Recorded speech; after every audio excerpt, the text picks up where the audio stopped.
Get down here, quick! Go! Get out of here! Just run!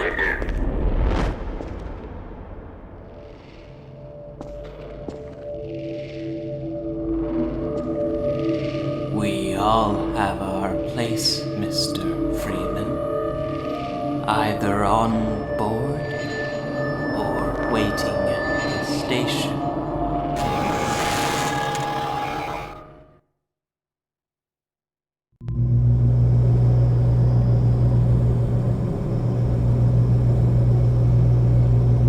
Hey, anyone in here? Oh my, Gordon Freeman? Doc, wake up.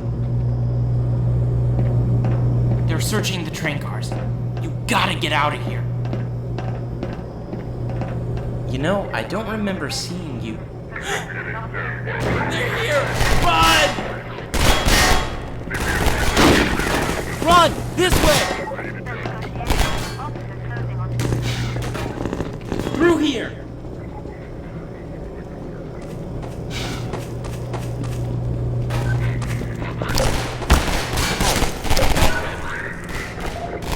Get down here, quick!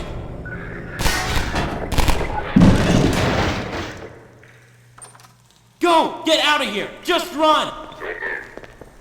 Get off me!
I can't believe you came back. Thanks, Doc. We should free the others and get out of here.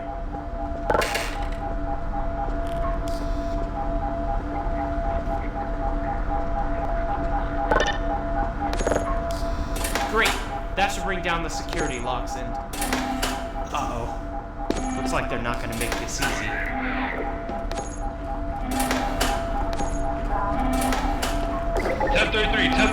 Prisoners escaping. Protection teams with me. Negative. 1022 417. Suspects are armed and dangerous. Establish a perimeter. 10-9, do not engage. Code 5. Wait for backup. 10-4, teams, stand down.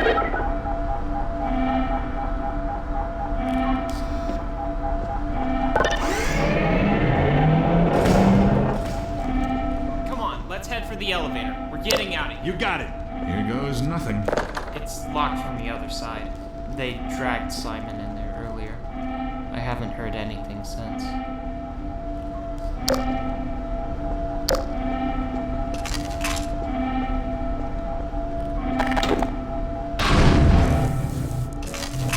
Oops.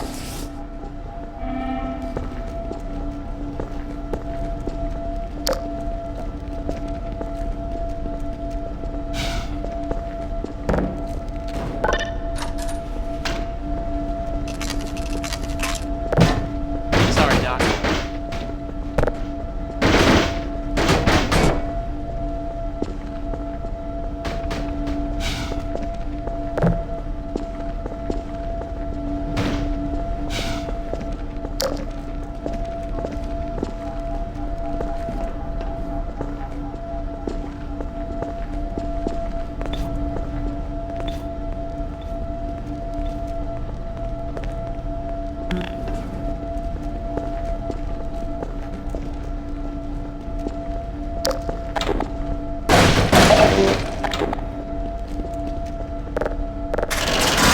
Whoa, Doc.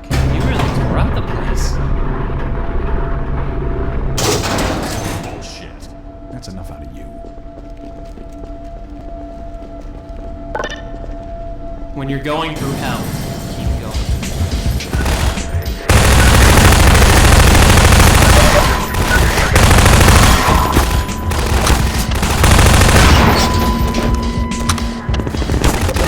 More of them! Up the tower!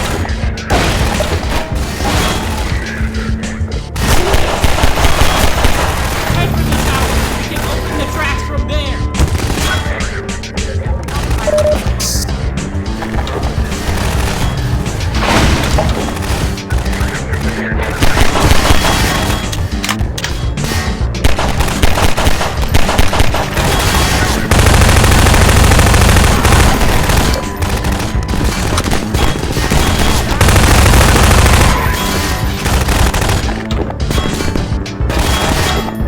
Heads up!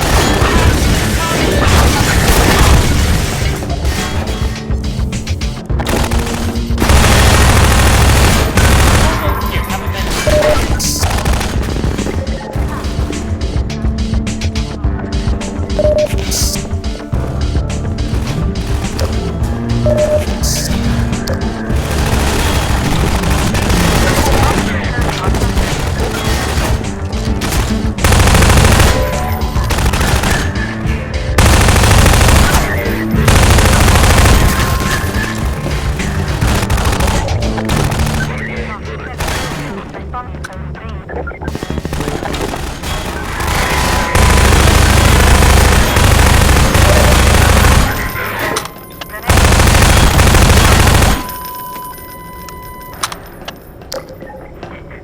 Heal up.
Patch yourself up. I don't feel anything anymore.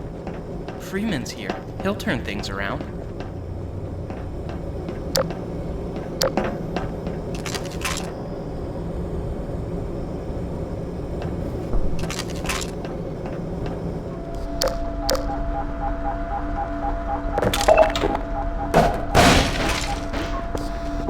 Doc, over here. I'm gonna see if I can turn off...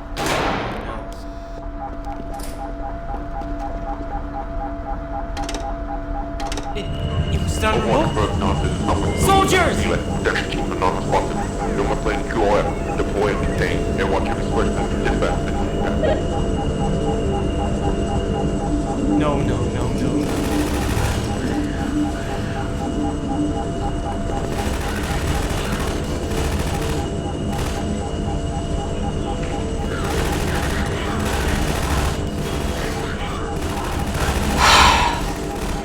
Doc, you see that boxcar down there? Yellow, fourth row, attached to the train? The train controls are in there. That's how we hijacked it originally. Get there, and you're home. I'm gonna have to stay here. I need to keep the shields down and the gate open. Here they come!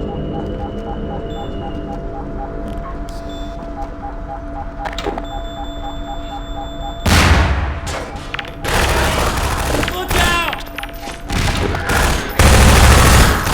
Go! Head for that boxcar!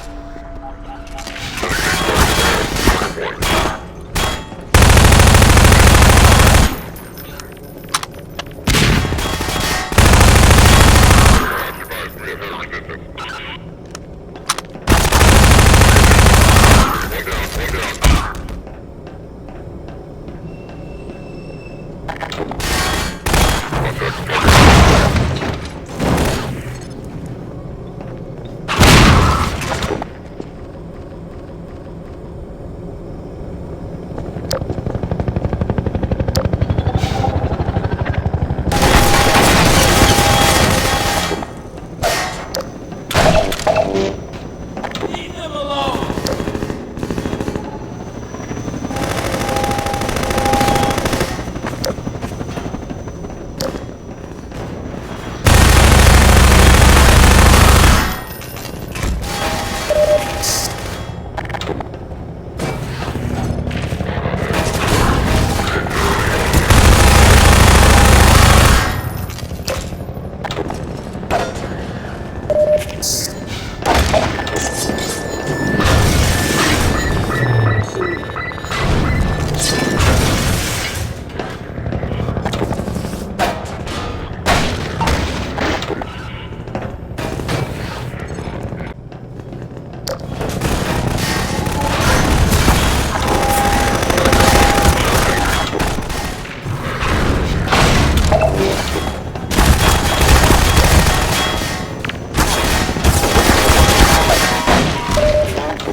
On the other side!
Overwatch. Containment complete of local transport relay.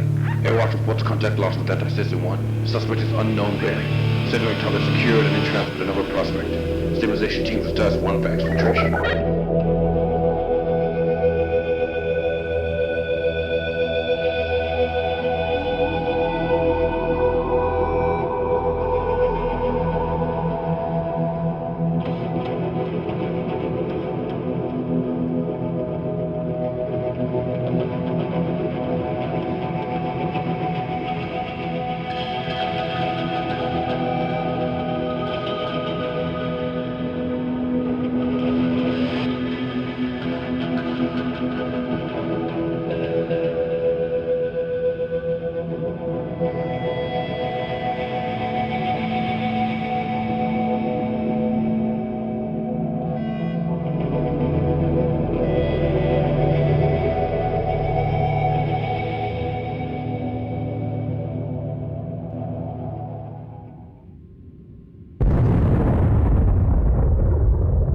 Overwatch, stabilization teams requesting update. Major explosive event detected within Nova Prospect Zone. Report status of Nova Prospect facility and connected transit route. The train cars.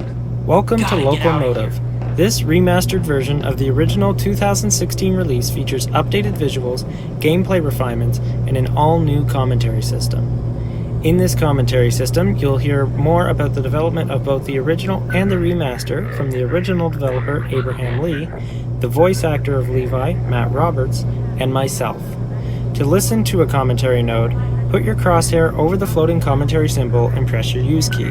To stop a commentary node, look at the commentary symbol and press your use key again. We hope that you'll enjoy this title, and please don't forget to leave us a review on either ModDB or RunThinkShootLive.com once you've had a chance to play through it.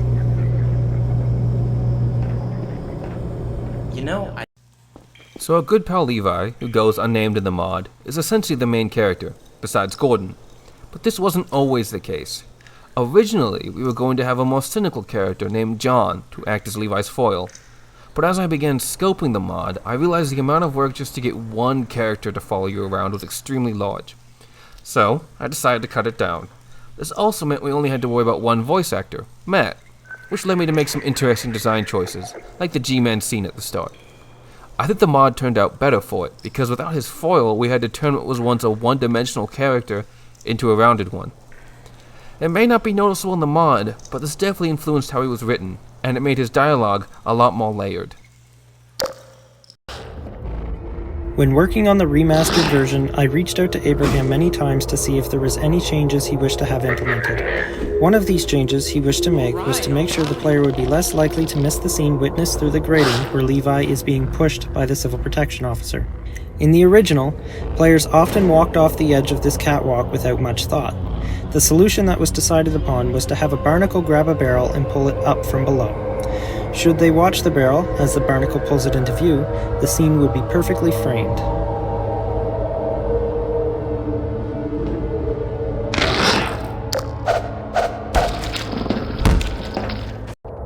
I watched playthroughs of the original mod release as a form of playtesting to see what could be changed and improved upon to make this mod even better.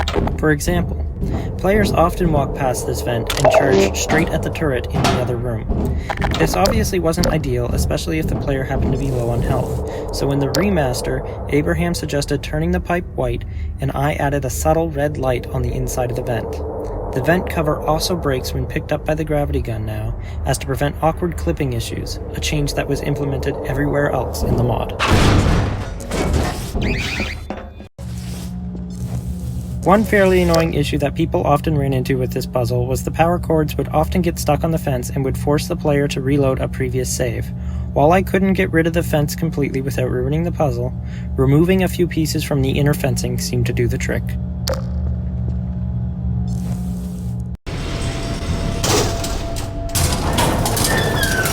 I recorded all of Levi's lines with a Blue Yeti microphone in a closet draped with blankets and my clothes to suppress any echo or background noise, while Abraham ran Audacity just outside the closet door. One of my favorite stories to tell is how I misunderstood how Audacity's noise reduction worked. Normally, you're supposed to get a noise profile by selecting a section of your track that's only the background noise, so that Audacity knows what noise to filter out. I misunderstood how this worked, and instead selected the entire track as the noise profile. I'm sure you can imagine how well that turned out. Abraham and I first started working on Locomotive when we were in high school. At the time, he had been making Half-Life maps for a few years, and I was interested in becoming a voice actor. We were both passionate about our interests, and I think that shows in the mod. In one comment I read on the mod's page, a user talked about how they really enjoyed the fact that Levi sounded a bit awkward because it made him sound more like a real person. Well, that comment was spot on. I was really nervous about voicing Levi because he was the first prominent character I had ever played, and that nervousness definitely made its way into my performance. It wasn't intentional, but it made Levi feel more genuine. Looking back on it now, I think that the genuine excitement Abraham and I had for the project is part of what made it special. If you're paying attention here, you can actually hear two Metro cops talking to each other about the situation. I always liked adding stuff like this because it gives more character to your enemies, as well as creating an overarching arc of how the Combine are responding to your actions. Valve does this a lot in Nova Prospect, and I just had to do it here. Also, it was a low-effort way to get more of my friends involved in the project. Come on, let's head for the elevator. When Abraham and I were first designing the mod, we knew that we wanted to have a custom-voiced NPC follower. Given that Levi had over 200 voiced lines, it was an ambitious goal for a mod of this scale. One of my greatest fears when voicing Levi was what I like to call the Ashley effect. In the game Resident Evil 4, there's a follower NPC known as Ashley, and she's become infamous for annoying players because she speaks so often and gets captured a lot. I was afraid that if we didn't handle Levi properly, he'd turn out like Ashley, and the players would find him annoying. An interesting obstacle that voice actors have to face is the fact that people are naturally inclined to dislike the sound of their own voice. Whenever you speak, the voice you hear is always slightly different from what others hear. This is why recordings of your own voice sound so weird to you. As a result, your voice will always sound slightly off to you in recordings, which makes it hard to be objective when deciding whether a take is good or not. Because of this, I had to put a lot of trust in Abraham to judge whether my lines sounded good or not. In order to bring Levi to life, Abraham had to toy with lip syncing within the Source engine, which turned out to be quite the hassle. We ran into problems with some of Levi's more shouty lines since I often hit the peak of my microphone. It was difficult to balance out the need to be loud enough for the player to hear with the need to be quiet enough so that I wouldn't hit my microphone's peak. I remember at one point we had to re-record around half of our lines, specifically because there was a little error in our recording process. If I remember right, we recorded them in stereo instead of mono. This yard fight was a great example of where I had to swallow my pride and do the work I didn't want to. The map was nearly complete, and this fight was much smaller and a lot more cramped. One playtester pointed this out and insisted I needed to change it. It was just one, but I knew deep down they were right. So I painstakingly moved, piece by piece, half the map by about 15 feet. And suddenly, the fight was perfect. Players had ample cover and were drawn into the space, and it all flowed really nicely. I even got to add a small turret puzzle in the sewers. This fight is one of the best fights I've ever made, and has gone through many iterations. But it wouldn't have been like that if it wasn't for that one annoying playtester. Creating Levi allowed me to dive into Half-Life 2's response rules system, which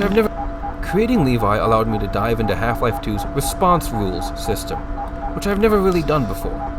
It's a really powerful tool to easily trigger natural dialogue that responds to a variety of situations. For example, before the large fight in the yard, Levi will talk to other citizens and the player, if the conditions are right. Additionally, in the yard fight, I had the citizens and Levi consistently shouting what I call "go get 'em" lines. This was a subtle way to heighten the emotional moment for the player and show that this was the first time many of these people have openly fought the Combine. When planning this mod, there was originally no soldiers, just more Metro cops. But at Istuma's, I hope I'm pronouncing that right, suggestion, I added them. They were great. They thematically showed how the stakes have been raised, and I jump at any chance to show off their AI. You can really feel how different fighting them is compared to Metro cops. They use way different tactics, being a lot more aggressive and pushing. This scripted entrance also helps highlight that. One player even said, "Oh no, I don't think I'm ready for soldiers," which is exactly the mood I was going for. Locomotive was originally planned to be included in a competition hosted on Run Think Shoot Live, originally known as Planet Phillip, a fan site for hosting and reviewing fan-made maps and mods for the Half-Life series. However, during its development, it became clear to Abraham that things were quickly going beyond the scope of the competition and it would not be completed in time. Rather than scaling back, Abraham, with the help of Matt, built and released the map as a standalone mod, a choice that many would say paid off in the end.